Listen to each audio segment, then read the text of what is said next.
الشيطان الرجيم. بسم الله الرحمن الرحيم.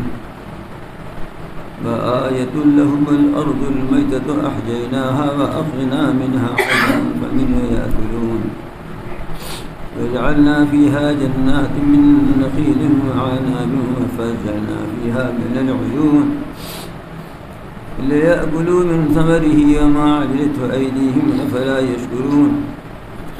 سبحان الذي خلق الأزواج كلها مما تنبت الأرض ومن أنفسهم ومما لا يعلمون. فآية لهم الليل نسلخ منه النهار فإذا هم مظلمون. فالشمس تجري لمستقر لها ذلك تقدير العزيز العليم. فالقمر قدرناه منازل حتى عاد كالعرجون القديم. لا الشمس ينبغي لها أن تدرك القمر ولا الليل سابق النهار وكل في فلك يسبحون. فآية لهم أنا حملنا ذريتهم في الفلك المشحون فخلقنا لهم من مثله ما يركبون وإن نشأ نغرقهم فلا صريخ لهم ولا هم ينقذون إلا رحمة منا ومتاعا إلى حين. فإذا قيل لهم اتقوا ما بين أيديكم وما خلفكم لعلكم ترحمون. فما تأتيهم من آية من آيات ربهم إلا كانوا عنها معرضين.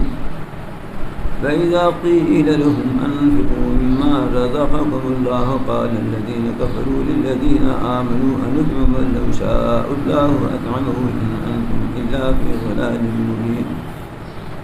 ويقولون متى هذا الوعد إن كنتم صادقين. ما ينظرون إلا صيحة واحدة تأخذهم وهم يخصمون.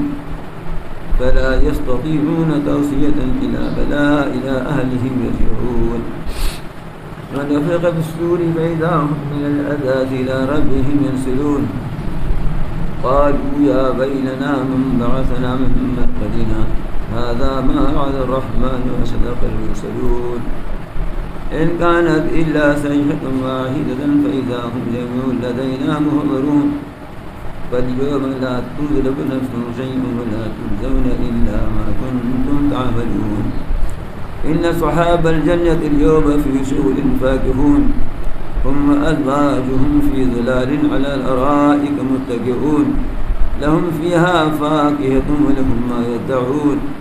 سلام قولا من رب رحيم. وامتازوا اليوم أيها المجرمون. صدق الله العلي العظيم وبلغ رسوله النبي الكريم ونحن على ذلك من الشاهدين والشاكرين.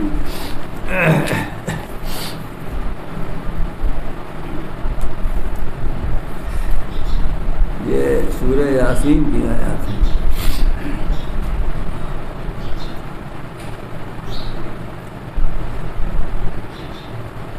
اس میں مرکزی مضمون حشر و نشر اور آخرت کا ہے. جیسا کہ میں نے پچھلے ہفتے جب یہ سورہ شروع کی تھی تو عرض کیا تھا. آج کی آیات جو تلاوت ہوئی ہیں ان میں ابتدائی آیتوں میں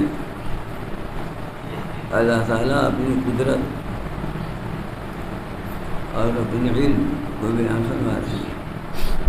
جس سے اللہ تعالیٰ کی توحید اور اللہ تعالیٰ کی قدرت لوگوں کے سامنے واضح ہو کر اللہ کی توحید کا اقرار کرنا، تصدیق کرنا اور غیر اللہ کو شریک قرار دینے سے باز آنا آسان ہو جائے.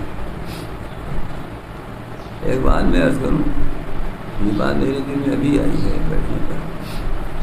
اس سورہ یاسین کی اتنی فضیلت ہے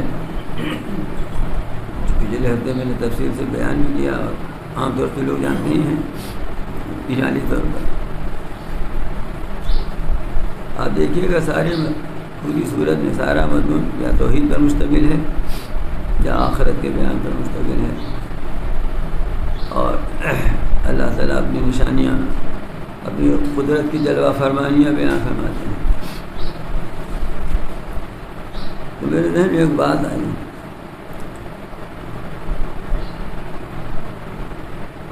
کہ یہ معلوم ہو کر کہ سورہ یاسین قرآن کا دل ہے اور اتنی بڑی فضیلت ہے، جس مقصد کے لیے پڑھا جائے وہ مقصد اللہ تعالیٰ پورا فرماتے ہیں، اور بہت سے مقاصد کے لیے، تمام ہی مقاصد کے لیے۔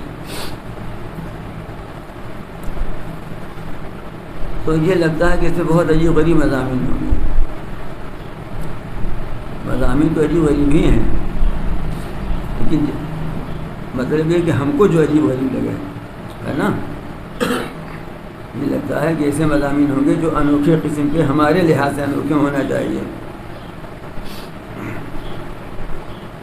مضامین تو انوکھے ہی ہیں، عجیب غریب ہی ہیں۔ چنانچہ امام غزالی کے قول میں نے نقل کیا تھا کہ وہ کہتے ہیں کہ اس میں جس فصاحت و بلاغت اور جس تعبیر کے ساتھ آخرت اور معاد کا بیان ہوا ہے وہ بہت عظیم و شان ہے، اور اسی وجہ سے اسے قلب قرآن کہا گیا ہے۔ میرے ذہن میں یہ بات آتی ہے، میں تو اس لائق بھی نہیں ہوں کہ یہ کہوں کہ میں قرآن مجید کا ایک معمولی طالب علم ہوں، یہ بھی ایک بڑی بات ہے یہ کہنا بھی، اس لیے نہ میں کہتا ہوں نہ سمجھتا ہوں اپنے کو، لیکن اللہ تعالیٰ اپنی توفیق سے جو کچھ قلب پر واری فرماتے ہیں، میرے ذہن یہ بات آتی ہے، آپ کو بھی شاید انوکھی نہ لگے، لیکن بات انوکھی ہے کہ اللہ تعالیٰ کو یہ مضامین بہت پسند ہیں،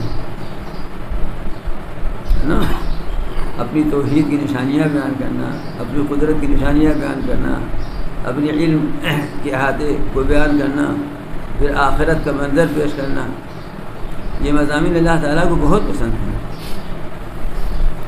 اور چونکہ اس صورت میں یہی مضامین مرکزی حیثیت رکھتے ہیں، بلکہ کل کا کل یہی ہے، اس واسطے اسے اللہ تعالیٰ نے قلب القرآن قرار دیا۔ اب دیکھیے نا، انسانوں کا بھی حال ہے کہ کوئی آدمی مکان بناتا ہے، اب کوئی آ گیا تو چونکہ بڑی محبت سے بنوایا ہے، بڑے شوق بنوایا ہے، تو وہ پوچھیں چاہے نہ پوچھیں، خود حافظ جی ہاتھ پکڑ کے لے جائیں گے، دیکھیے یہ پتھر یہاں نہیں ملا تو ہاتھ منگوائے ہیں، ہے نا، یہ اس میں یہ جو کنڈا لگا ہے دروازے میں، یہ بھی بہت وہاں پتھر ایک صاحب ہمارا بھتیجا رہتا ہے، اس سے منگوایا ہے، بتاتے ہیں نا لوگ، اب اس کو کوئی دلچسپی، لیکن آپ بیان کر رہے ہیں۔ ابھی ایک مصنف میرے پاس آئے تھے جو ایک یونیورسٹی میں پروفیسر تھے، ایک ڈگری کالج میں، ریٹائر ہو گئے ہیں، ان کے بعد ساتھی شاید میرے شاگرد ہیں، اس لیے وہ بھی اپنے کو مجھے اپنا شاگرد بتاتے ہیں، یہ ان کی سعادت مندی کی بات ہے۔ ادیب ہیں، بڑے ادیبوں میں شمار ہیں ان کا اردو کے، کیونکہ 2-4 روز کی بات ہے، آئے تھے اپنی کتاب لے کر کے، ادبی کتاب ہے وہ، اور اس فرمائش کے ساتھ وہ کتاب مجھے دی کہ حضرت اس پر ہم چاہیں گے کہ آپ کو لکھ دیں اپنی رائے۔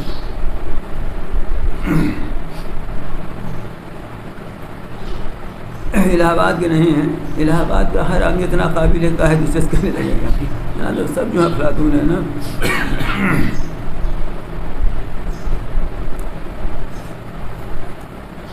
پھر اس کے بعد میں نے کتاب دیکھی نہیں، ابھی دے ہی رہے ہیں وہ، پھر اس کے بعد وہ خود ہی کہنے لگے کہ اس کے نام میں اس کی خصوصیت یہ ہے، ادبی خصوصیات یہ ہے۔ کیوں؟ اس کو اپنے اس مضمون سے اتنی دلچسپی ہے کہ ہمیں ہو چاہے نہ ہو، پڑھنے والے ہو نہ ہو، اس میں جو انہوں نے اپنے دلچسپی کے لحاظ سے جو چیزیں کھپائی ہیں، جو تعبیرات، جو اسلوب اختیار کیا ہے، ہم پوچھ نہیں رہے ہیں لیکن خود بتا رہے ہیں، ہے نا، اس لیے کہ ان کو اس سے دلچسپی ہوئے چاہتے ہیں کہ پڑھنے والا ہماری تحریر کے ان خصائص، ان امتیازات پر نظر ڈالے، یہی مقصد بھی تھا ان کا، آخر کا یہ ہوتا ہے۔ یہ عام انسانی مصنفین کا حال ہے جو کوئی لکھتا ہے۔ جیسے ہمارے جاوید بھائی ہیں ڈبیٹ بہت اچھا کرتے تھے کبھی یہ اللہ تعالیٰ ان کی حلق پھر درست کر دے آواز ٹھنڈانے لگے سب کوئی آمین کہہ دیجیے بھائی اور کیا آمین میں بہت اثر ہے اللہ تعالیٰ ان کی آواز پھر ویسی ٹناٹی نہیں کر دے لیکن یہ ٹناٹن نہ بنے آواز ٹھنڈنا جائے یہ تو ہماری برادری ہے تو اب یہ کہیں بتائیں گے کہ ہم نے فلاں جگہ ڈبیٹ ہوا تو یہ جواب دیا یہ جواب دیا یہ جواب دیا ہے نا اچھا لگتا ہے عام مخلوق کا عام انسان کا حال ہے اللہ تعالیٰ تو خالق ہیں جو کچھ دنیا میں کسی کو ہنر ملا اللہ ہی نے دیا ہے وہ سب کو دینے والے ہیں ان کو اپنے کلام کا یہ حصہ ان مضامین کی وجہ سے اتنا پسند ہے کہ انہوں نے کہہ دیا کہ میرے کلام کا دل ہے یہ بات سمجھ میں آ رہی ہے نا اس لیے ہم کو بھی یہ چاہیے کہ اس کو غور سے سنیں اس پر توجہ دیں اور اس طرح توجہ کے سمجھیں کہ اللہ تعالیٰ بھی بہت پسند ہے توحید کا مضمون ایسا ہے کہ سورہ اخلاص میں یعنی قل هو اللہ شریف میں کل کئی آتے ہیں چھوٹی صورت ہے لیکن تہائی قرآن کے برابر اس کو قرار دیا کیوں اللہ تعالیٰ کو اتنا پسند ہے ایک صحابی کے بارے میں آتا ہے کہ وہ نماز پڑھاتے تھے تو کوئی بھی صورت پڑھے قل هو اللہ ضرور پڑھتے ہیں اس کے ساتھ یعنی ایسا نہیں کہ قل هو اللہ ہی پڑھتے تھے کوئی بھی صورت پڑھی آپ کو قل هو اللہ بھی پڑھتے ہیں تو لوگوں نے آ کر رسول اللہ صلی اللہ علیہ وسلم سے شکایت کی کہ ہر رکعت میں کوئی صورت پڑھے ان کا قل هو اللہ پڑھی دیتے ہیں آپ نے پوچھا کیسا کیوں کرتے ہو ان کا مجھے صورت میں محبت ہے آج فرمایا جس کی صورت سے محبت ہوتی ہے اللہ اس کو جنت میں داخل کرتا ہے اللہ تعالیٰ کی اس کے اندر صفات بیان کی گئی ہے نا اللہ تعالیٰ نے اپنی صفت بیان فرمائی ہے تو آپ دیکھیے غور کرتے چلے آئیے کہ جگہ جگہ تعالیٰ توحید کے بیان میں اپنی قدرت کے دلائل پیش فرماتے ہیں آفاقی بھی سماوی بھی ارضی بھی انفسی بھی یعنی آسمان میں جو قدرت کے کرشمے ہیں جو زمین سے جو قدرت کے کرشمے دکھائی دیتے ہیں خود ہمارے اندر جو قدرت کے تماشے ہیں کہ یہ دیکھو یہ ہے یہ دیکھو یہ تو اللہ تعالیٰ کی پسند ہے اچھا لگتا ہے تو ہمیں بھی اچھا لگنا چاہیے ارشاد ہوتا ہے کہ وَآیَةٌ لَهُمُ الْأَرْضُ الْمَيْتَةُ اور ان لوگوں کے لیے ایک نشانی میری توحید کی میری قدرت کی مردہ زمین ہے اسی میں آخرت کا بیان آ گیا کہ جیسے ہم مردہ زمین کو زندہ کر دیتے ہیں اسی طرح ہم روز آخرت تمہیں بھی زندہ کر دیں گے کیوں تعجب کرتے ہو اور ان کے لیے ایک نشانی ہے مردہ زمین احییناہا جس کو ہم نے زندگی عطا کر دی بارش ہوئی پانی برسا اور جہاں دھول اڑ رہی تھی وہاں سبزے اگائے اور پھر کیا ہوا وَأَخْرَجْنَا مِنْهَا حَبًّا اور ہم نے اس سے غلے نکالے دانا نکلا گیہوں چنا مٹر مکرا کودوں کہہ دوں تو اب آج کی نسل سمجھے گی نہیں کہ مکرا کودوں کیا ہے اب حافظ جی سمجھ لیں عارف بھائی سمجھ لیں ہم سمجھ لیں تین آدمی ہیں کل یہاں سمجھنے والے باقی یہ لوگ تو شہر کے ہیں نا اب دیہاتی ہم بھی لوگ تین آدمی ہیں اور وَأَخْرَجْنَا مِنْهَا حَبًّا اور ہم نے اس سے غلہ نکالا وہی جو دھول اڑ رہی تھی اس میں ہم نے پانی برسا کر ایسی زندگی عطا کر دی کہ خود تو زندہ ہوئی ہی اس سے اب غلے نکل رہے ہیں اور کیسا غلہ فَمِنْهُ يَأْكُلُونَ اسی سے یہ لوگ کھا رہے ہیں وَجَعَلْنَا فِيهَا جَنَّاتٍ مِّن نَخِيلٍ وَعَنَابٍ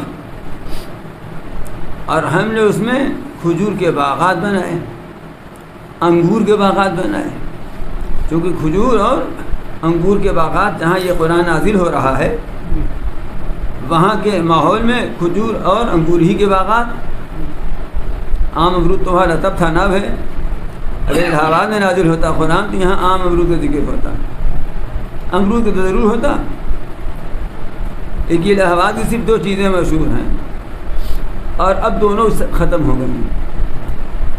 اکبر الہ آبادی نے کہا تھا اب الہ آباد میں ساما نہیں بہبود کے، اب الہ آباد میں ساما نہیں بہبود کے، یا دھرا کیا ہے سرا اکبر کے اور امرود کے۔ تو بیچارے اکبر بھی چلے گئے، اب جب سے پریاگراج ہو گیا امرود بھی چلا گیا، دوسرا سے نہیں ملا ہے نا، وہ بھی چلا گیا۔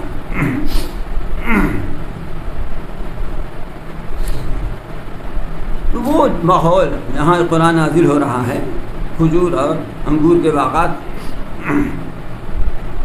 وَفَجَّرْنَا فِيهَا مِنَ الْعُيُونِ، اور اس میں ہم نے چشمے جاری کر دیے، پانی کے چشمے جاری کر دیے، تبھی تو باغات سیراب ہوں گے۔ چشمے تو سرزمین عرب میں بھی تھے اور اب بھی ہیں۔ کیوں؟ سب تمہارے لیے، سب تمہارے لیے۔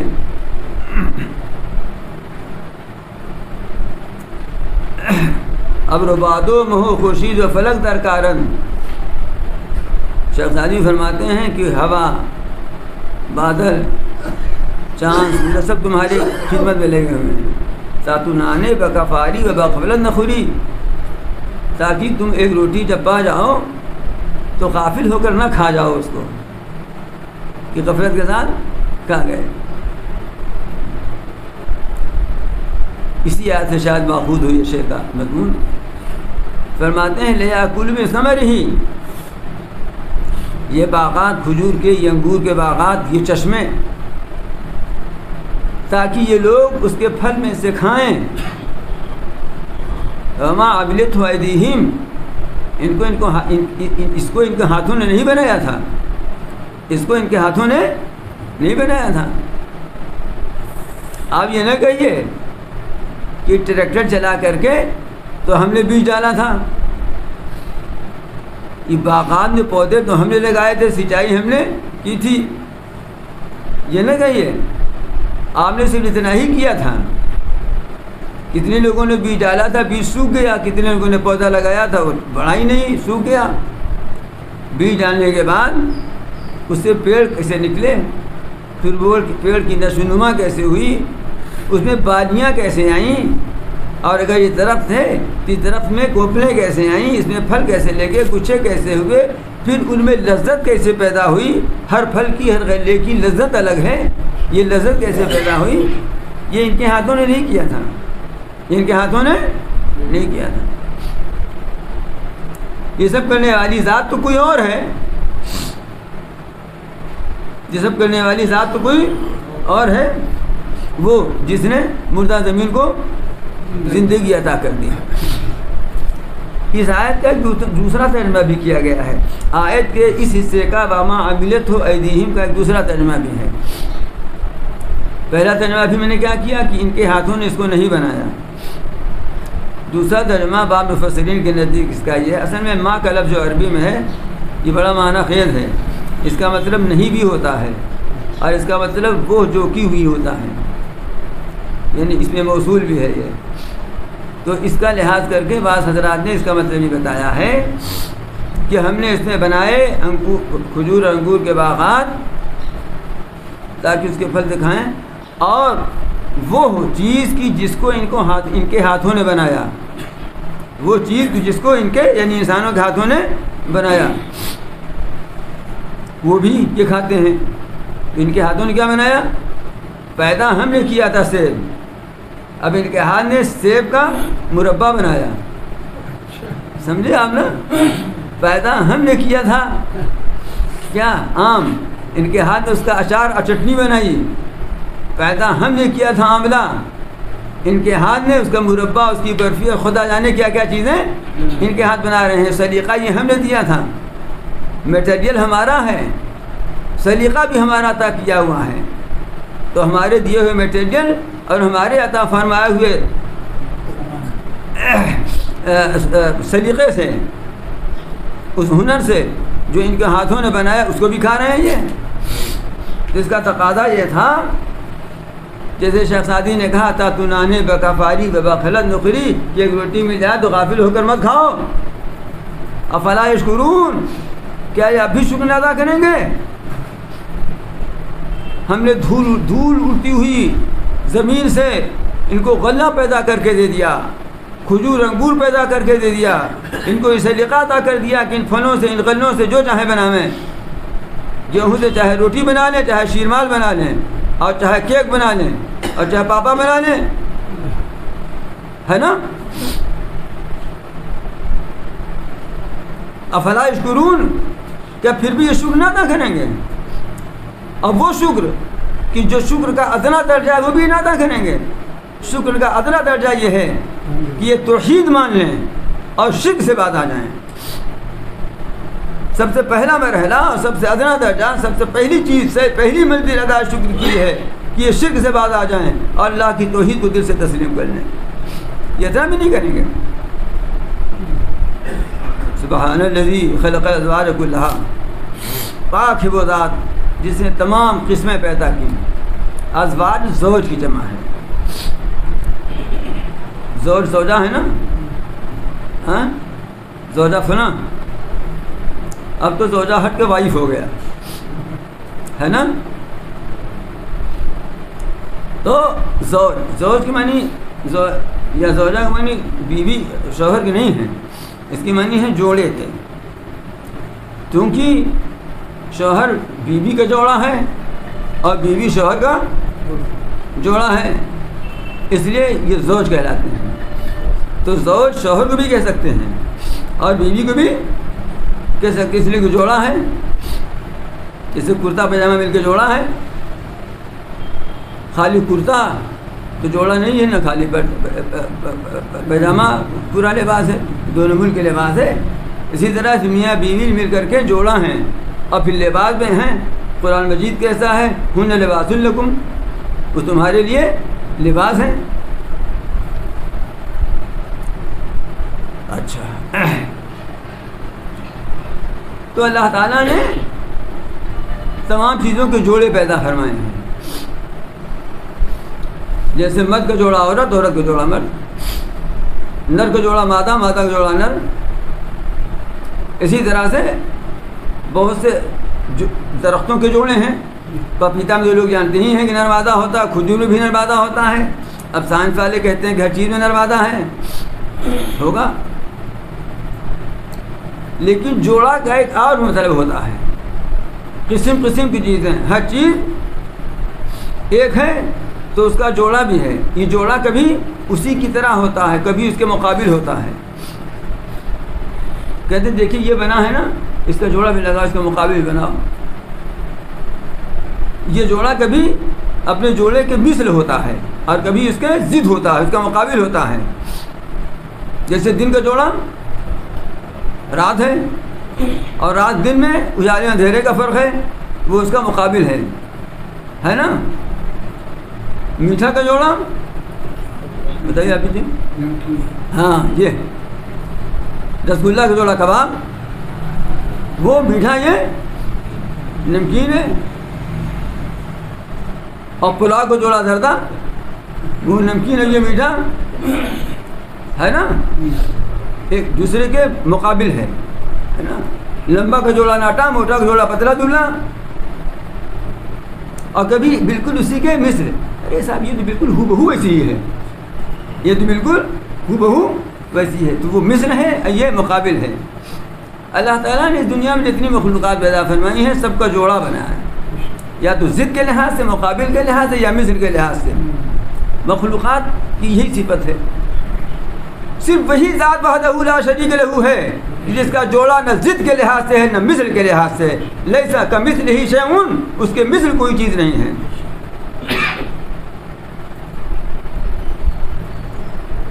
وَلَمْ يَكُنْ لَهُ كُفُوًا أَحَدٌ, اس کا ہمسر, اس کا مقابل بھی کوئی نہیں ہے. یہ مخلوق کی صفت ہے کہ اس کا جوڑا یا مثل کی شکل میں ہوگا یا مقابل و ضد کی شکل میں ہوگا, اور یا بہرا جوڑے کے نہیں ہے. وہ یہ صرف خداوند قدوس کی شان ہے. کہ لا مثل لہو ولا ند لہو ولا ضد لہو، نہ اس کا کوئی مثل ہے، نہ اس کی کوئی ضد ہے، نہ اس کا کوئی ہمسر ہے. لیس کمثلہ شیء ولیس لہ کفوا احد. تو سبحان الذی خلق الازواج کلھا مما تنبت الارض ومن انفسهم ومما لا يعلمون. پاک ہے وہ ذات جس نے جوڑے پیدا کیے یا قسم قسم کی چیزیں پیدا کی، سب کی سب ان چیزوں میں سے جس کو زمین اگاتی ہے. زمین نے اگایا کھٹا پھل بھی، میٹھا پھل بھی، خوش مزہ بھی، بد مزہ بھی.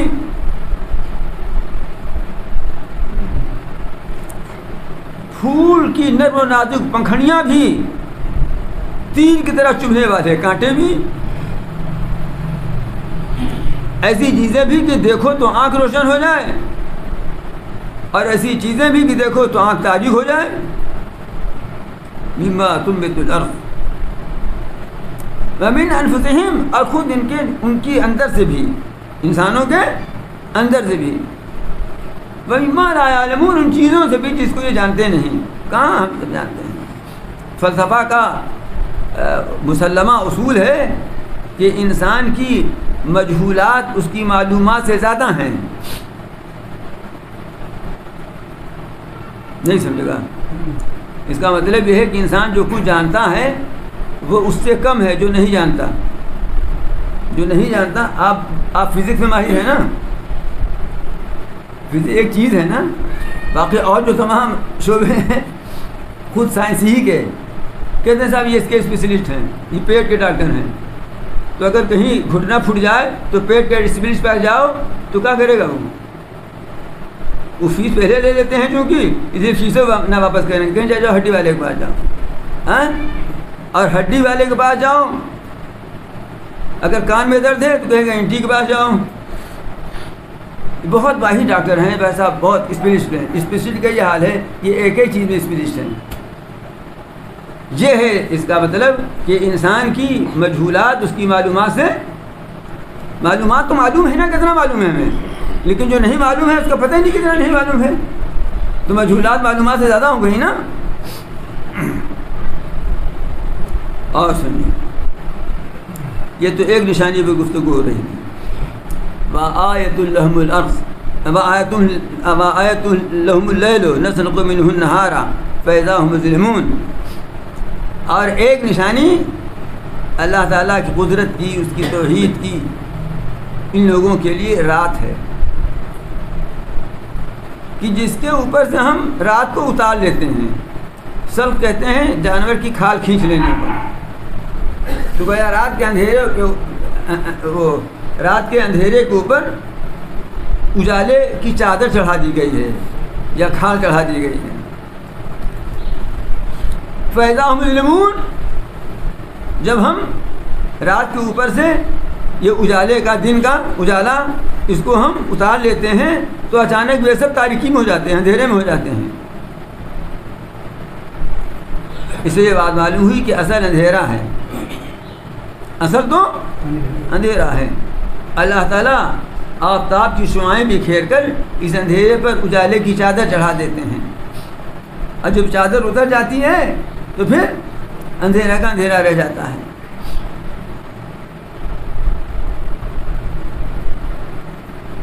یہ روزانہ دیکھتے ہو تم. یہ سب اللہ میاں اپنی تصریف کا حال بیان کر رہے ہیں، تصریف کائنات کا. ان کو اچھا لگ رہا ہے نا، تو وہ چاہتے ہیں کہ ہمیں بھی اچھا لگے.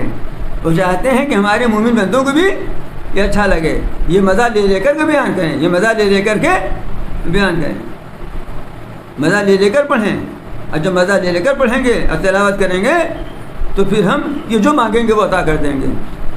اور شاید اسی لیے کہا گیا کہ یاسین لما قرئ لہ، جس مقصد کے لیے پڑھیں وہ مقصد حاصل. اس لیے کہ اللہ تعالیٰ کے پسندیدہ مضمون کو یہ بڑی چاہت سے پڑھ رہے ہیں، بڑی رغبت سے پڑھ رہے ہیں.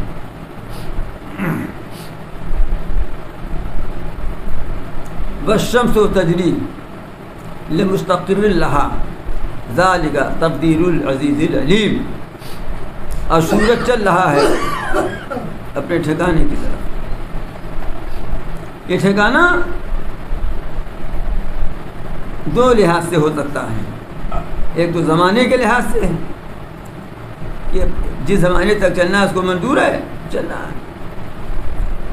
سال بھر میں ایک چکر یہ پورا کرتا ہے، سال والا چکر، اور دن والا چکر دن بھر میں یہ پورا کرتا ہے اپنی جگہ پر. اور پھر ایک وقت وہ آئے گا زمانے کے لحاظ سے یہ چل رہا ہے چل رہا ہے چل رہا ہے. پھر ایک وقت وہ آئے گا، حدیث شریف سے معلوم ہوتا ہے کہ اللہ تعالیٰ فرمائیں گے کہ آج جہاں تم ڈوبے ہو وہیں سے نکل آؤ. بس یہی وقت ہوگا جب توبہ کا دروازہ بند ہو جائے گا. کیا تم سمجھتے ہو کہ یہ سورج اپنے آپ اتفاقیہ طور پر بائی چانس جو ہی چل رہا ہے؟ نہیں، ذالک تقدیر العزیز العلیم.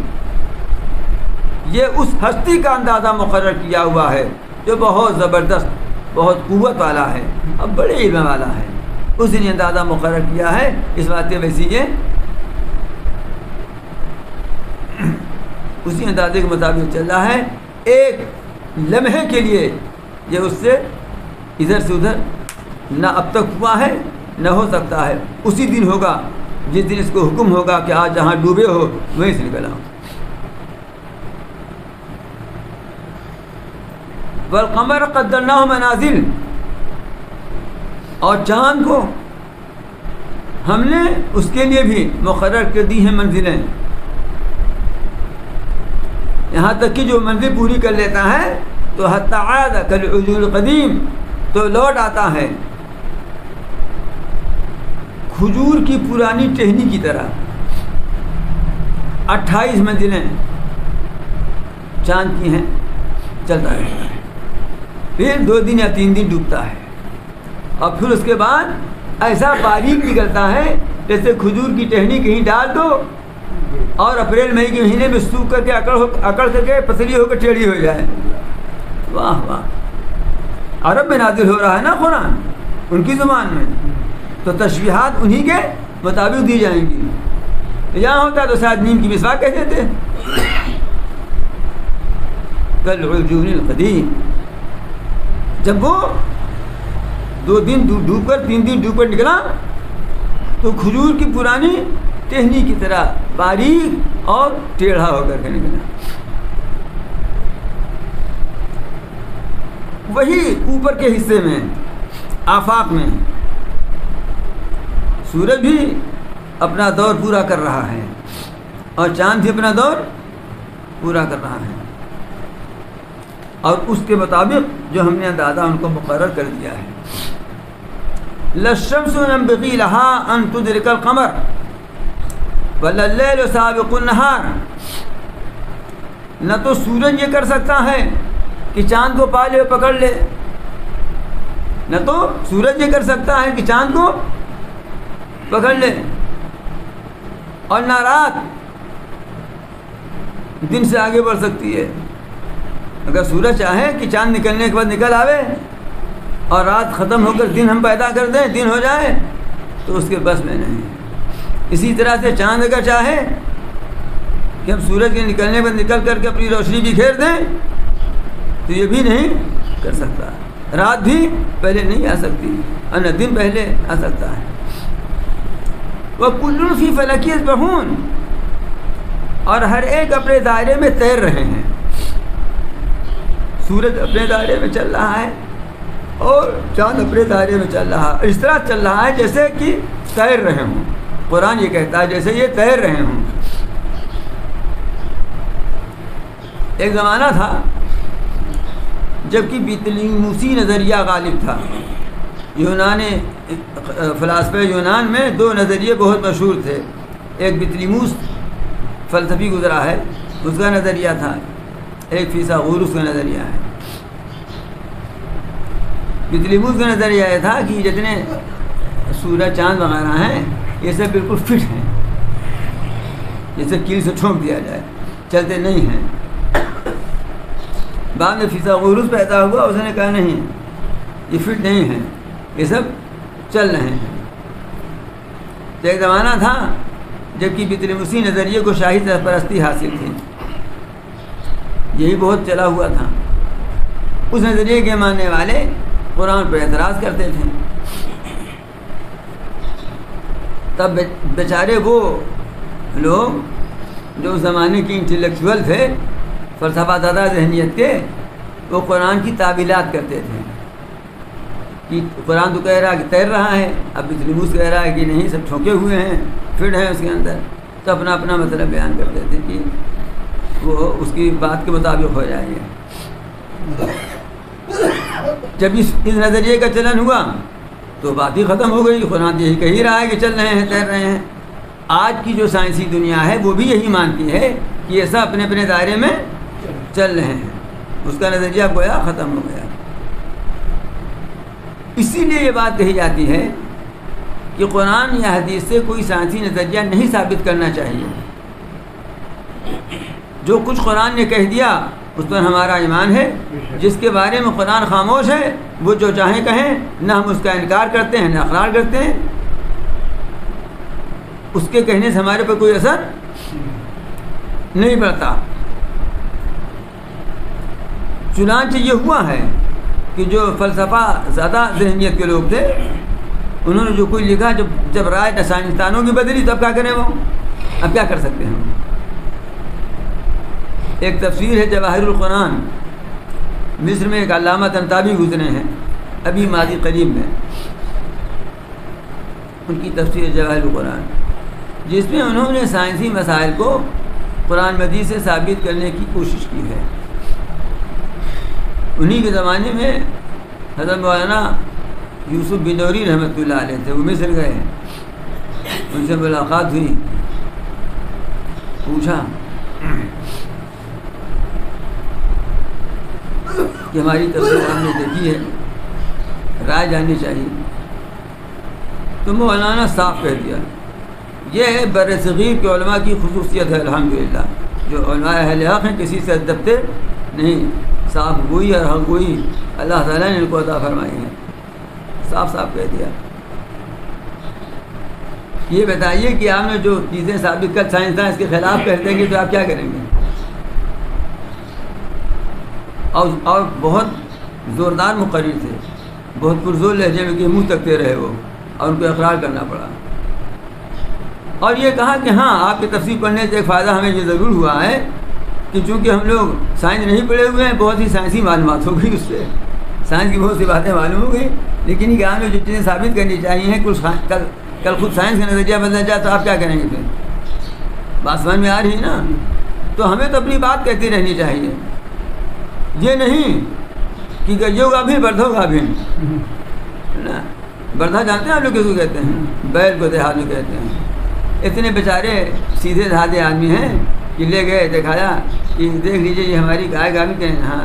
تو دوسرا لڑکا بیل آیا، کہا حضرت یہ ہو دیکھ لیجیے، ہو کہا ہاں یہ ہو گاوی ہے. ایسے نہ بنو بھائی، ایسے نہ بنو، حق کے پرستار بنو نا، اور حق کے ناشر اور اس کے مبلغ بنو، داعی بنو.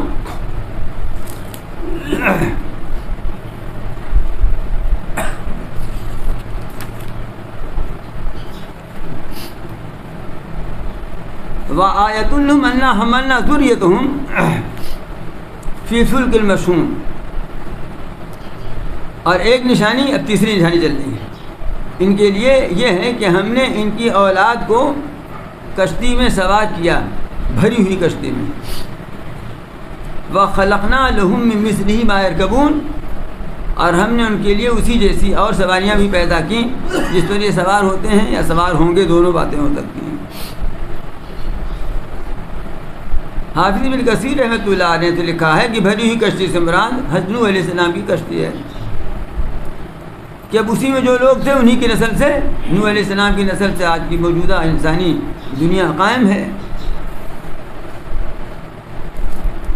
لیکن اگر دیکھا جائے تو یہ عام ہے. عربوں کا معاملہ یہ تھا کہ وہ ان کی اولاد جو جوان ہو جاتی تھی تو اس کو تجارت کے لیے بھیجا کرتے تھے. اور اس زمانے میں بحری سفر زیادہ ہوا کرتے تھے لمبی تجارت کے لیے. بھی آپ سنتے نہیں ہیں کہ اسلام شروع میں تاجروں کے ذریعہ ہندوستان میں آیا، تو جہاز تو تھا نہیں، ہوائی جہاز چھوڑ کے آتے تھے. سمندری راستے سے آیا کرتے تھے، تو اپنی اولاد کو سوار کر کے بھیجتے تھے سفر کرنے کے لیے، جاؤ تجارت کرو، کما کر کے لاؤ۔ اس لیے فرمایا کہ ان کی اولاد کو ہم نے، اولاد تو کمانے نکل گئی اور چودھری صاحب وہاں مکے میں بیٹھے اب رسول پر اعتراض کر رہے ہیں، اس لیے کہ بڈھوں کو اب تو صاحب موڑی ہلانے کی کوئی کام ہے نہیں، اب ریٹائر ہونے کے بعد اپنا لے کے اخبار پڑھیں، حالانکہ ریٹائر ہونے کے بعد کیا پڑھنا چاہیے ابھی جی ہے نا، قرآن پاک پڑھے، تسبیح پڑھے، ذکر کرے کہ اخبار لے کے پڑھیں؟ ارے بہت ہے تو ہیڈنگ پڑھ لو تاکہ پتہ چل جائے کہ دنیا میں کیا ہو رہا ہے، بہت اگر ایسے ہی شوق ہے، ورنہ اب تو یہ پڑھنے کا وقت آ گیا ہے نا، ریٹائرمنٹ کے لیے ہے یہ سب۔ آج کل ریٹائر ہونے کے بعد بھی آدمی سمجھتا ہے آمدنی کے لحاظ میں بوڑھا ہو گیا ہوں، باقی سب کام میں جوان رہتا ہے۔ ریٹائر جب ہو جاتا ہے تو آمدنی کے لحاظ سے اپنے کو بوڑھا سمجھتا ہے، جی اب ریٹائرڈ ہو گیا، ایسا منہ بنائے کہتے ہیں جیسے فاقہ کر رہے ہیں، حالانکہ تنخواہ زیادہ پینشن مل رہی ہے، باقی اپنے سارے ایکٹیویٹیز میں وہ جوانوں سے بھی آگے بڑھے رہتے ہیں، جوانوں سے آگے بڑھ جاتے ہیں، اس میں دعوت میں جوانوں سے پہلے پہنچ جائیں گے، کھانے میں جوانوں سے پہلے لگ پائیں گے، ڈونگا جوانوں سے پہلے کھینچیں گے، باقی سب کام جوانوں سے آگے کریں گے، اور اسی میں جو ہے بالکل بیچارے مرجھائے ہوئے بتھوا ہو جاتے ہیں۔ آج کل میں کسانوں والی بولی زیادہ بول رہا ہوں نا۔ وآیۃ لہم انا حملنا ذریتہم فی الفلک المشحون، اور ایک نشانی ان کے لیے یہ ہے کہ ہم نے ان کی اولاد کو بھری ہوئی کشتی میں سوار کرایا۔ جاتے ہیں کہاں جا رہے ہیں؟ ہندوستان جا رہے ہیں اور افریقہ جا رہے ہیں، بحری سفر کر کے کما کے لا رہے ہیں، یہ ہم نے کیا، اور ہم نے ان کے لیے اسی جیسی اور بھی سواریاں جس پر یہ سوار ہوں پیدا کر دیں۔ اب قیامت تک جتنی سواریاں نکلتی آئیں گی وہ سب اس کے اندر شامل ہیں۔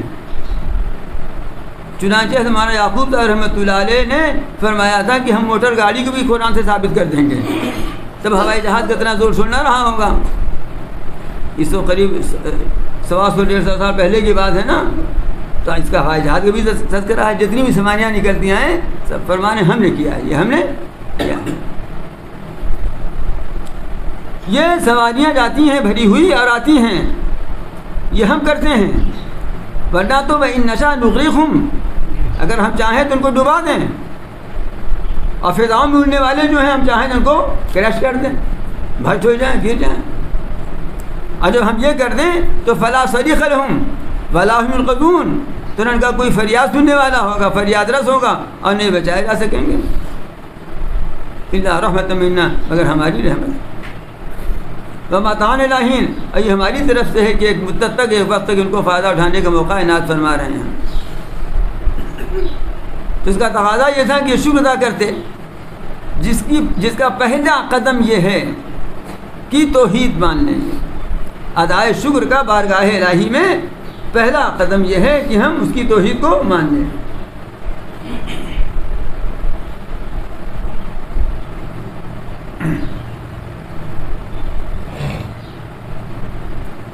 در رہے منزل لیلا کی خطرہاست بجاں، در رہے منزل لیلا کی خطرہاست بجاں، شرط اول قدمانہ اس کی مجنوں باشی۔ لیلا کے ہاں پہنچنے میں بڑے خطرناک راستے آتے ہیں، لیکن یہ راستے طے ہو جائیں گے، صرف ایک شرط ہے کہ مجنوں بن جاؤ۔ توحید کا مطلب ہی ہے کہ اللہ کے مجنوں بن جاؤ، کوئی بھی آئے کچھ بھی ہو جائے۔ بلال تو مجنوں ہو گئے تھے، پتھر پر گھسیٹا گیا، گرم چٹانیں سینے پر رکھ دی گئیں، کیا کیا نہیں کیا گیا، لیکن وہ تو احد احد ہی کہتے رہے۔ یہ مجنوں کی شان ہے، اس کا مطلب نہیں سمجھیے کہ مجنوں بلال سے بڑھ گیا تھا، مجنوں اس کا نام تھوڑے تھا، مجنوں تو علامت شعری کے طور پر ہے، اس کا نام تو کچھ اور تھا، زیادہ مشہور قیس ہے، لیکن اور بھی بعد نام آئے ہیں اس کا۔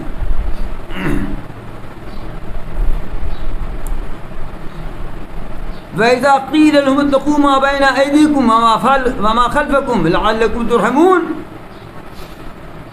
اور جب ان سے کہا جاتا ہے کہ ڈرو اس سے جو تمہارے آگے ہے اور اس سے جو تمہارے پیچھے ہے، یعنی جو موجودہ حال ہے اس سے بھی ڈرو، جو پیچھے ہے اس سے بھی ڈرو، آخرت سے بھی ڈرو، اللہ کے عذاب سے ڈرو، لعلکم ترحمون، تاکہ تم پر رحم کیا جائے۔ تو وہ مان کے نہیں دیتے، اس کی طرف وہ توجہ ہی نہیں کرتے، اس بات کی طرف وہ التفات ہی نہیں کرتے، بلکہ ان کی حالت یہ ہے کہ ما تاتیہم من آیۃ من آیات ربہم الا کانوا عنہا معرضین، ان کے رب کی نشانیوں میں سے کوئی بھی نشانی جب ان کے پاس آتی ہے تو وہ اس سے منہ موڑ لیتے ہیں، وہ اس سے منہ موڑ لیتے ہیں۔ یہ سب مشرکین کے حالات بیان کیے جا رہے ہیں، لیکن میں آپ سے پھر عرض کرتا ہوں اور بہت افسوس کے ساتھ کہ خود آج ہمارا یہی حال ہو گیا ہے۔ دیکھتے نہیں آپ اللہ تعالیٰ کیسی نشانیاں روز بروز آ رہی ہیں حالات کی شکل میں، لیکن بجائے اس کے کہ ان حالات کی وجہ سے ہم اللہ کی طرف رجوع کرتے ہیں، کچھ بودھ ہی ہوتا چلا جا رہا ہے، اس لیے کہ جب رجوع کے بجائے شکایت ہو تو بودھ ہی ہے نا، جب رجوع کے بجائے شکایت پیدا ہونے لگے تو پھر بودھ ہی دوری تو ہے، اس لیے بہت ڈر کا مقام ہے۔ ہر انقلاب جو دنیا میں آئے وہ ہمیں یہ آواز دیتا ہے کہ سمجھ جاؤ،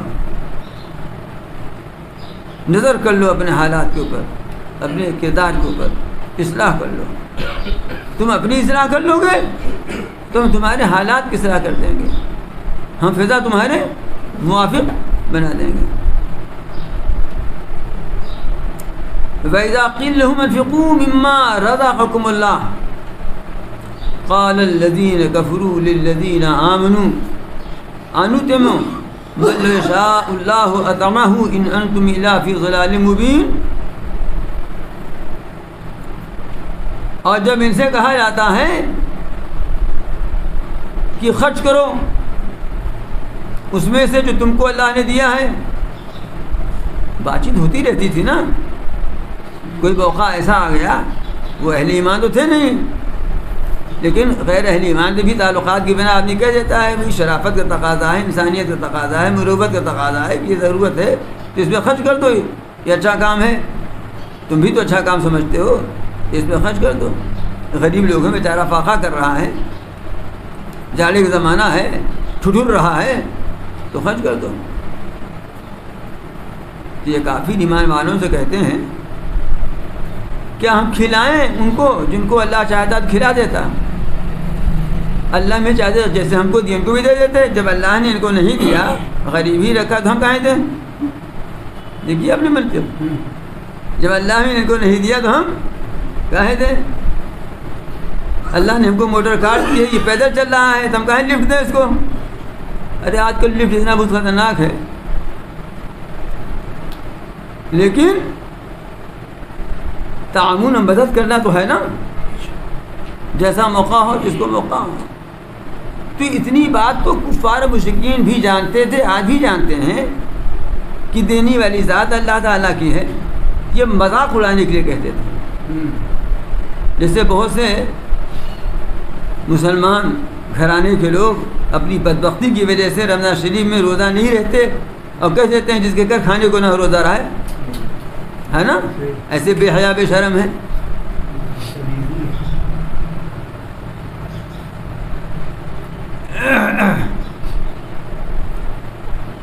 ارے آپ کہیں کسی کے ہاتھ چلے آئیے تو بیڈ شیٹ تو اچھی مل جائے گی، ہے نا، اور وہ دروازے پہ رکھنے والا جس پہ پیر رکھتے ہیں وہ اچھا مل جائے گا۔ وہ بیچارے حج کرنے والوں کو کہیے کہ وہاں سے کچھ جانماز لا کے بانٹ بوٹ دیتے ہیں تو جانماز مخملی مل جائے گا، ورنہ جس کے یہاں حاجیوں سے کوئی رشتہ داری نہ ہو اس کے یہاں جانماز بیڈ شیٹ اچھی مل جائے گی، تولیہ اچھا مل جائے گا اور سب کچھ اچھا مل جائے گا، لیکن جانماز نہ ملے گا۔ تمہاری بھائی جا کہیں دیکھ منگوا کے دیکھ لیے کسی گھر نماز پڑھ کے بھائی ایسا جانماز آؤ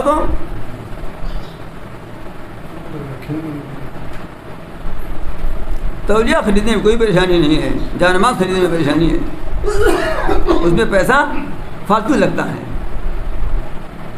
اس لیے کہ اس پر نماز پڑھی جائے گی، اس کا کوئی اور مصرف تو ہے نہیں، اس پر نماز پڑھی جائے گی.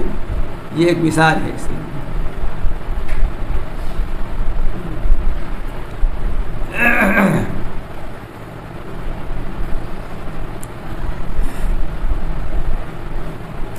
حالت یہ ہے کہ اب بہت سے لوگوں کے ہاتھ میں کئی موبائل نظر آتے ہیں، جب موبائل بھی اتنا بڑا آنے لگا ہے کہ جیب میں نہیں جھولے میں آتا ہے، وہ اب جیب میں آئے گا ہی نہیں، اتنا بڑا ہے نا.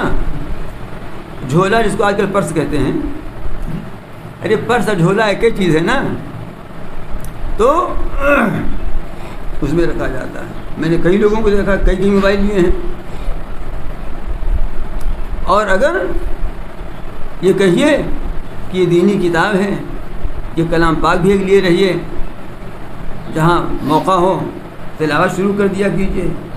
آپ نے عرب میں مسجدوں میں دیکھا ہوگا کہ کلام پاک صفوں کے بیچ میں بھی البانیاں رکھی ہوئی ہیں، اور عربوں کو آپ دیکھیں گے کہ اگر پہنچ گیا جماعت میں 4 منٹ باقی ہے، 3 منٹ بھی کلام پاک اٹھائے گا، جتنا پڑھ سکے گا اتنی تلاوت کرے گا. وہ اس وقت ان کا یہ حال ہے نا.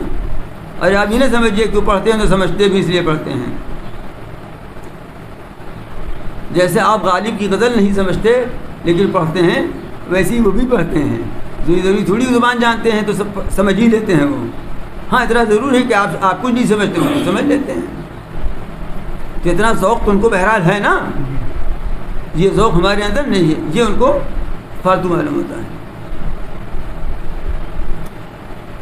تو وَإِذَا قِيلَ لَهُمْ أَنفِقُوا مِمَّا رَزَقَكُمُ اللَّهُ، جب ان سے کہا جاتا ہے کہ اللہ نے جو کچھ تمہیں عطا کیا ہے اس پہ سے خرچ کرو، تو کافر مسلمانوں سے کہتے ہیں کہ کیا ہم کھلائیں ان کو، کہ اگر اللہ چاہتا تو ان کو کھلا دیتا. مطلب جب اللہ میاں نے ان کو غریب رکھا ہے تو اللہ میاں کہ یہی منظور بھوکوں میں نے دھمکائے تھے ان کو. گویا یہ کہہ رہے ہیں مذاق اڑانے کے لیے کہ جو اللہ میاں چاہتے ہیں ہم بھی چاہتے ہیں. گویا یہ کہہ رہے ہیں مذاق اڑانے کے لیے. تو اگر اللہ میاں یہی چاہتے کہ بھوکوں مریں تو تمہیں حکم کیوں دیتا خرچ کرنے کے لیے؟ یہ اللہ تعالیٰ نے یہاں غربت و افلاس اور غنا اور مالداری اور یہ رزق کے اور صحت وغیرہ کے معاملے میں نشیب و فراز کی جو حالت پیدا کی ہے، اس کائنات کے لیے چلانا، یہ اس کائنات کو چلانے کے لیے ضروری تھا. اس لیے اپنی مصلحت و حکمت کے تقاضے سے ایسا کیا. یا ہر انسان اگر کسی کا حاجت مند نہ رہے، سب اپنی اپنی جگہ مستقل ہو جائیں تو دنیا جہنم کا آج ہی بن جائے گی. اس لیے ہر ایک کو دوسرے کی ضرورت ہے. مریض کو ڈاکٹر کی ضرورت ہے تو ڈاکٹر کو بھی مریض کی ضرورت ہے. ایک ڈاکٹر صاحب آئے، ابھی جلدی کی بات ہے، کہنے کی دعا کر دیجیے جی ہمارا مطلب چل جائے. میں نے کہا کیا دعا کر دیں، لوگ بیمار ہو جائیں؟ کیا چاہتے ہیں بھائی کہ سب بیمار ہو جائیں؟ میں نے کہا خیر دعا کرتا ہوں کہ جو بیمار ہیں اللہ تعالیٰ ان کو آپ کے مطلب کی طرف متوجہ کر دیں، وہ آپ کی طرف متوجہ ہو جائیں. ارے وہ تو میں نے مذاقاً کہہ دیا، ان کا مطلب تھوڑے سب بیمار ہو جائیں. یہ تو آپ کو اس لیے سنایا میں نے کہ خالی مریض ہی کو ڈاکٹر کی ضرورت نہیں ہے. آج کل ڈاکٹروں کا دماغ بہت خراب ہو گیا ہے. ہاں کوئی سیدھے منہ بات نہیں کرتا. یہ بیچارے BUMS والے چونکہ کچھ دینی راستے سے جاتے ہیں اور اس میں کچھ عربی کی پڑھائی بھی ہے اور کچھ بہر اللہ رسول کی بات بھی ہو جاتی ہے، ان کا دماغ اتنا خراب نہیں رہتا. لیکن یہ جو MD اور MS ہو جاتے ہیں تو یہ تو اسی راستے ABCD کے راستے سے گئے ہیں نا. وہاں اللہ رسول کا کوئی ذکر ہی نہیں، یہ خود ہی کامیاب آپریشن کرتے ہیں، اس میں اللہ میں کوئی دخل نہیں ہے. معاذ اللہ ثم معاذ اللہ. اس لیے ان کا دماغ بہت خراب ہے. نہ مریضوں سے حسن سلوک کرنا جانتے ہیں، نہ سیدھے منہ سے بولنا جانتے ہیں. ان کو پتہ نہیں کہ کتنے بڑے بڑے ڈاکٹر ہیں اور واقعی جو اپنے فن میں بہت ماہر ہیں، بالکل دن بھر بیٹھے کوا گنتے ہیں. اور اب تو کوا بھی کم ہو گئے، وہ بھی گننے کو نہیں ملتے. بات سمجھ شریف میں آ رہی ہے کچھ؟ تو یہ نظام کائنات اللہ تعالیٰ نے بنایا اسی طرح ہے کہ یہاں امیر بھی رہیں گے، غریب بھی رہیں گے، مریض بھی رہیں گے اور ڈاکٹر بھی رہیں گے اور صحت مند بھی رہیں گے. یہ دنیا کا نظام ایسے ہی چل رہا ہے اور چلتا رہے گا. اور اگر سب ایک ہی طرح کے ہو جائیں تو دنیا کا نظام ٹھپ ہو جائے گا.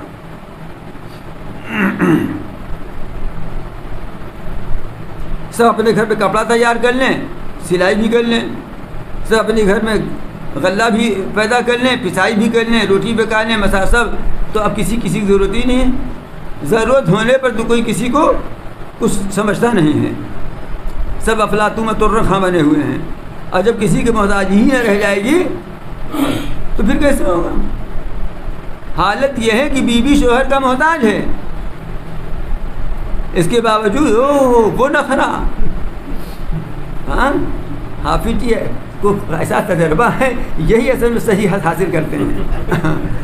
وہ نخرا کہ لگتا ہے کہ بغیر ان کے کائنات سے سونی ہو جائے گی, اور کہیں کہیں شوہر نام وہ پٹھانی جلوہ. بھائی کوئی پٹھان ہو تو معاف کر دے گا, مجھے معلوم گھر سے نکلوں تو پٹھانی دکھانے لگے. ہاں وہ جلوہ صاحب, وہ جلوہ کہ لگتا ہے کہ شوہر ہی سے دنیا قائم ہے, اور یہ نہیں پتا کہ لڑکا دونوں کا مشترک ہے. ہاں یہ نہیں پتا کہ درخت گلاب کا حسن جیسے پھول سے ہے ویسے کانٹے سے بھی ہے. صلح دار خارست در شاخ گل. شیخ سعدی فرماتے ہیں کہ شاخ گل میں کانٹا کو اللہ تعالیٰ نے چوکیدار بنا کے کھڑا کر دیا. ہر ایک کو دوسرے کی محتاجی ہے. وہ تو صرف ایک ذات ایسی ہے کہ جو کسی کی محتاج نہیں, سب اس کے محتاج ہیں. قل هو اللہ احد اللہ الصمد. اللہ صمد ہے. صمد کا معنی ہے وہ کہ جو کسی کا محتاج نہ ہو لیکن سب اس کے محتاج ہوں. یہ ہے, یہ شان صرف اسی ذات الہی کی ہے. ان انتم الا فی ضلال مبین. اتنا ہی نہیں کہتے تھے کہ اگر اللہ میں چاہتے ان کو بھی کھلا دیتے, بلکہ آگے یہ بھی کہتے تم لوگ کھلی ہوئی گمراہی میں ہو, جو ہم سے کہہ رہے ہو خرچہ کرو. ہاں جو ہم سے کہہ رہے ہو خرچہ کرو. اچھا آپ غور کر لیجئے, زکوٰۃ فرض ہے نا. اگر کوئی زکوٰۃ کے مستحق نہ ملے اور جس کو یہ فرض ادا کرنے کی لگی ہوئی ہے, کیسی پریشانی ہوگی, کیسی پریشانی ہوگی. میں آپ کو بتاتا ہوں کہ اس کورونا کے دور میں مدرسے تو خالی رہے, بہت آبادی تو بھی نہیں ہے. کئی لوگ میرے پاس آئے جو بیچارے بکرا صدقہ کرنا چاہتے تھے. ہاں اب کہاں لے کے آئیں؟ میں کوئی مدرسے میں ہے نہیں لڑکے کہ ہم کیا کریں. اور جو ادھر ادھر ہوٹلوں میں وہاں جا کھلا بھوجن آٹا. یہ میں آپ کو کیوں سنا رہا ہوں؟ اس لیے سنا رہا ہوں کہ غربا اور فقراء کی موجودگی اہل ثروت کے لیے نعمت ہے. لہذا تم ان کو حقارت کی نظر سے مت دیکھو, تم یہ دیکھو کہ یہ ہمارے لیے بہت ہی غنیمت ہیں کہ ہم ان کی خدمت کرتے ہیں. آپ بتائیے کہ آپ کہیں پریشان ہو نماز پڑھنے کے لیے, نہ پانی مل رہا ہو اور نہ جگہ مل رہی ہو, اتنے میں آدمی آئے اور کہے آئیے ہم پانی دیتے ہیں, وضو کر لیجئے, یہ جا نماز بھی ہے نماز پڑھ لیجئے, تو آپ کو کیسا لگے گا؟ ہاں پریشان ہیں آپ کو کچھ صدقہ کرنا ہے, آپ کو زکوٰۃ کی رقم دینی ہے, ہاں اب کوئی مل ہی نہیں رہا. یہ تو اللہ تعالیٰ کا کرم ہے, ان کا فضل ہے کہ فقراء کو بھی پیدا فرمایا اور اغنیاء کو بھی پیدا فرمایا. ان کو خرچ کرنے کے لیے کہا تو خرچ کرنے کا مصرف بھی پیدا فرمایا, ورنہ ہم کہاں خرچ کرتے. علامات قیامت میں آتا ہے کہ ایک وقت ایسا آئے گا کہ لوگ پیسہ لے کر نکلیں گے, کوئی ملے گا نہیں جس کو دے دیں, کوئی ملے گا نہیں جس کو دے دیں. پریشانی کی بات ہے کہ نہیں ہے؟ تو یہ اہل ثروت اپنا مال کسی کو چاہے فرض زکوٰۃ دیں, چاہے نفلی صدقہ دیں, چاہے تحفہ اور ہدیہ کے طور پر ماں باپ اپنے بزرگوں کو دیں, کچھ بھی دیں, یہ ان کے لیے سعادت کی بات ہے. اور اللہ تعالیٰ کا فضل ہے کہ ایسے مواقع ان کو ہیں, اور ان کی دعائیں حاصل کرنے کا یہ ذریعہ ہے. ان کی دعائیں حاصل کرنے کا یہ ذریعہ ہے, اور ان کے لیے یہ ہے کہ وہ شکر ادا کریں, اور شکر میں یہ ہے کہ ان کو دعا دیں, اور اللہ تعالیٰ کو شکر کریں کہ اللہ تعالیٰ نے لوگوں کے دل میں یہ ڈالا کہ اس طرح ہماری خدمت کر کے اللہ تعالیٰ نے ہماری حاجت پوری کرا دی. تو دونوں طرف سے بات اب بن رہی ہے. اسلام نے یہ نظام ایسا قائم کیا کہ دونوں میں لڑائی نہیں بلکہ جذبہ تشکر پیدا ہوگا. اور سوشلزم نے اور کمیونزم نے یہ کیا کہ دونوں میں ٹکراؤ پیدا کر دیا، مزدوروں اور سرمایہ داروں میں ٹکراؤ پیدا کر دیا، جس کے نتیجے میں جہاں تشکر کا جذبہ ہونا چاہیے تھا وہاں تصادم کا جذبہ پیدا ہوا، اور جہاں امن رہنا چاہیے تھا، پرسکون زندگی گزرنی چاہیے تھی کہ یہ اس کی خدمت کرتا، اس کے لیے دعا کرتا، وہاں پر لاٹھیاں، تلوار، بندوق اور بم برسے۔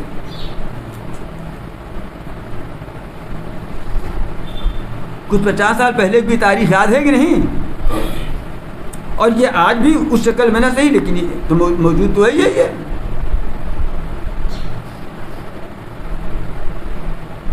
تو یہ کہتے تھے کہ نہ تم تم لوگ جو کہتے ہو خرچ کیا کرو، ان کے غریبوں کی مدد کرو، تو بڑی گمراہی مبتلا ہو۔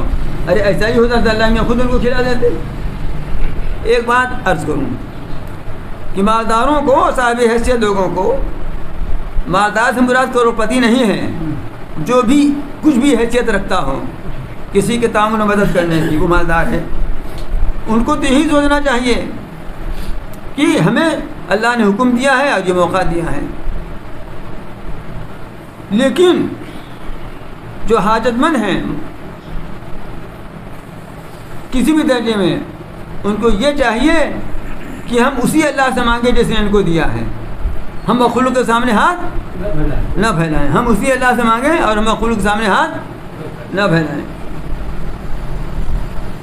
اب وہ اللہ میاں چاہے جان بھیج دیں، آسمان سے تھیلی گرا دیں، اپنے کسی نیک بندے کے دل میں ڈال دیں، جا اس کو پہنچایا، کچھ بھی کریں، ہم تو نہیں مانگیں گے۔ چلتے چلاتے اس ناچیز کا بھی قصہ سن لیجیے۔ میں اپنی تعریف نہیں کر رہا ہوں، مثال کے سمجھانے کی طرف کہہ رہا ہوں، تعریف کی بات بھی نہیں ہے۔ کچھ علماء، کچھ کا سبھی عالم تھے، اس میں تشریف لائے تھے، جس میں ایک صاحب بہت مالدار تھے۔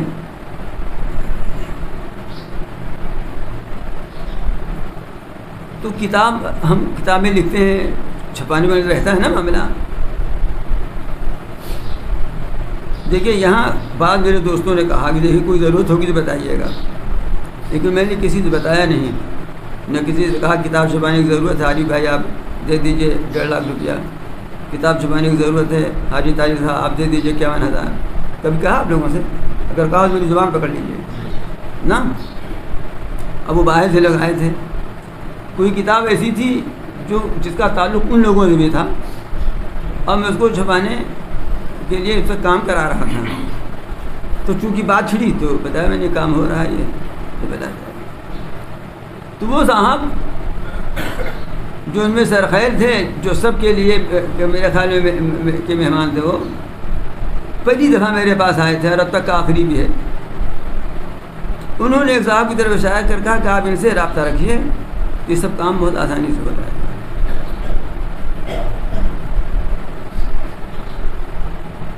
میں حافظ جی ہوں تو دبلا پتلا، لیکن اللہ نے مجھ کو اندر سے لوہا بنایا ہے۔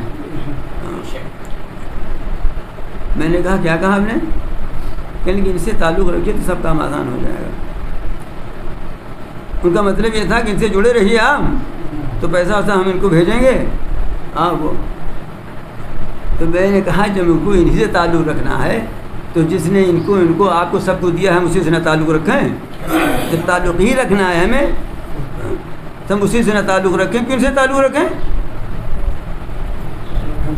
بس صاحب دیکھو صورت تو خون نہیں۔ بعد میں مجھے احساس ہوا کہ شاید میں نے کچھ ان کی شان میں کچھ تاخیر کر دی کہ سخت بات نکل گئی، لیکن یہ میں اپنے ارادے سے میں نے نہیں کہا تھا، اللہ نے مجھے کہلا دیا تو میں کیا کروں۔ یہ سب میں کچھ سوچ سمجھ کے نہیں کہتا ہوں، یہاں بھی جو باتیں عرض کرتا ہوں اللہ کہلاتا ہے تو کہتا ہوں، میں پہلے سے سوچ کے نہیں آتا کہ یہ کہنا ہے۔ مگر کوئی خاص بات ہو دعا وغیرہ کی تو الگ بات ہے، لیکن مضامین جو بیان ہوتے ہیں یہ اللہ تعالیٰ قلم میں ڈالتے ہیں، بیان ہوتے ہیں۔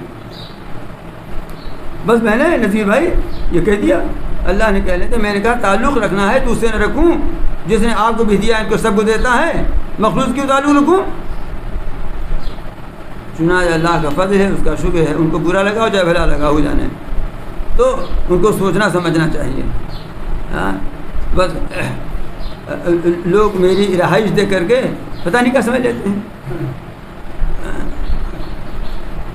جہاں دیکھیں گے خوب موٹا موٹا گدا ہے تمہارا رسگلہ لے جائیں گے, جہاں دیکھ کر جھوپڑی گڑ لے جائیں گے.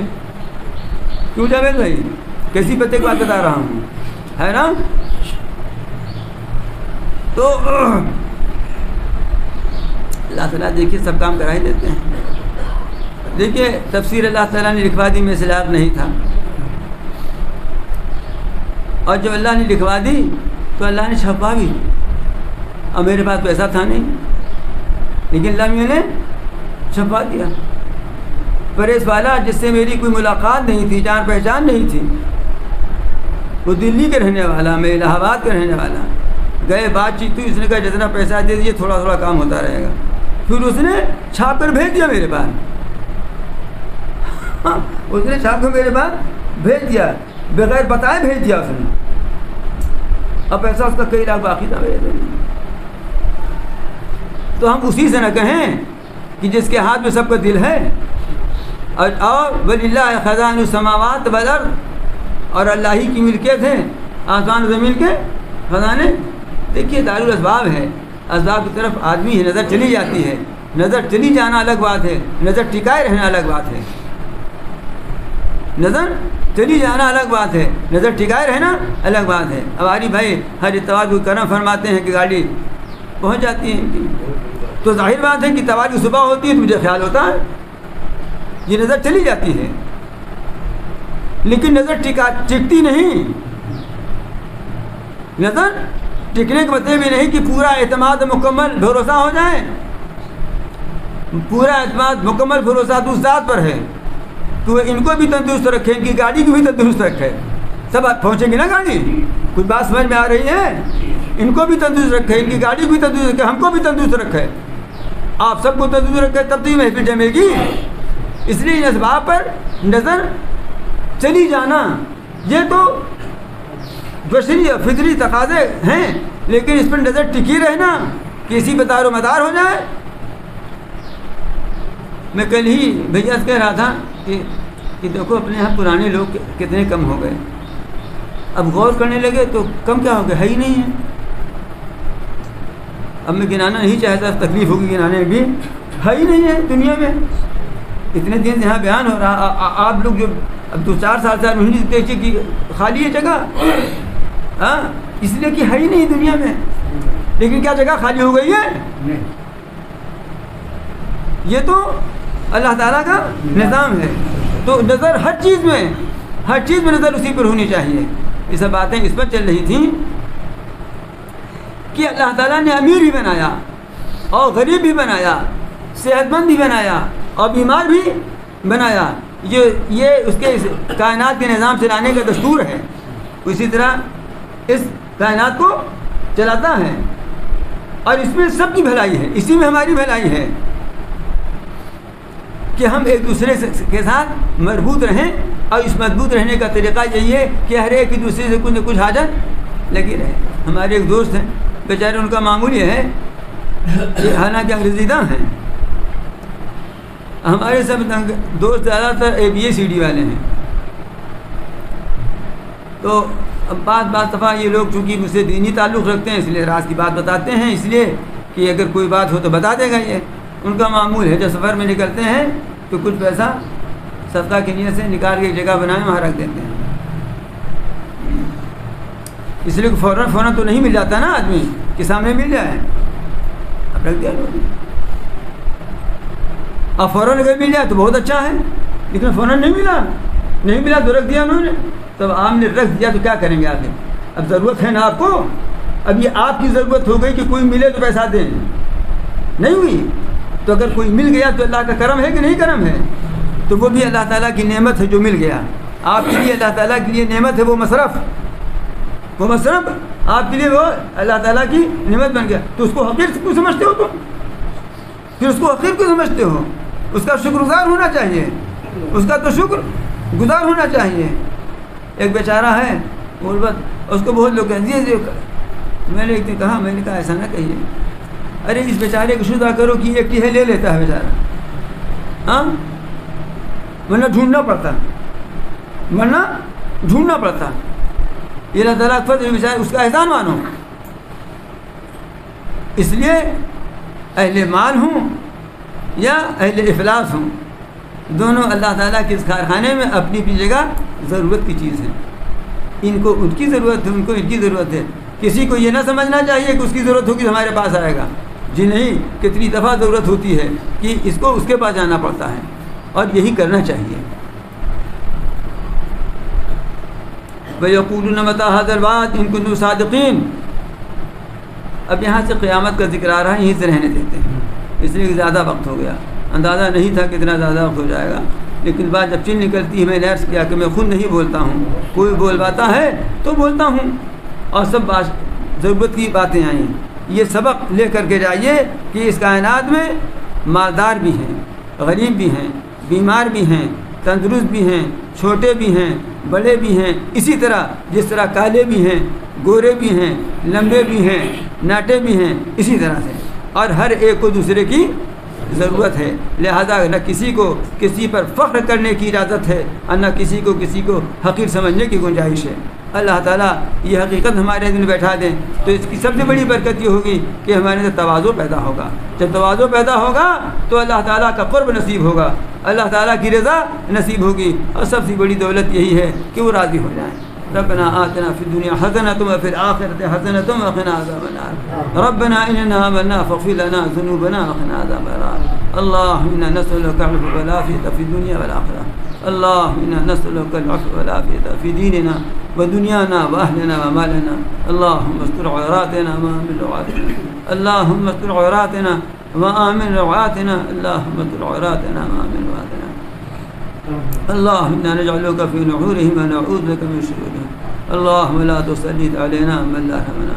اللهم أعذب الكفرة والق في قلوبهم الرعب خالبا كالذين أنزل عليهم رزقك وعذابك.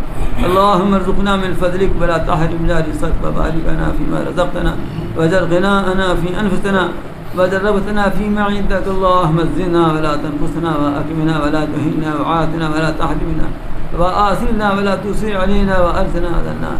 اللهم لا تدع لنا ذنبا إلا غفرته ولا هما إلا فرجته ولا دينا إلا قضيته ولا حاجة من حوائج الدنيا والآخرة إلا قضيتها يا أرحم الراحمين. اللهم افتح لنا أبواب رحمتك وسهل لنا أبواب رزقك. اللهم حسن عاقبتنا في الأمور كلها وأجرنا من خزي الدنيا وعذاب الآخرة. اللهم أعنا على ذكرك وشكرك وحسن عبادتك. يا حي يا قيوم برحمتك نستغيث اصلح لنا شأننا كله. يا حي يا قيوم برحمتك نستغيث اصلح لنا شأننا كله. يا حي يا قيوم برحمتك نستغيث اصلح لنا شأننا كله. يا ذا الجلال والإكرام يا ذا الجلال والإكرام يا ذا الجلال والإكرام. ربنا تقبل منا إنك أنت السميع العليم. صلى الله تعالى على خلقه محمد وآله وصحبه أجمعين برحمتك يا أرحم الراحمين.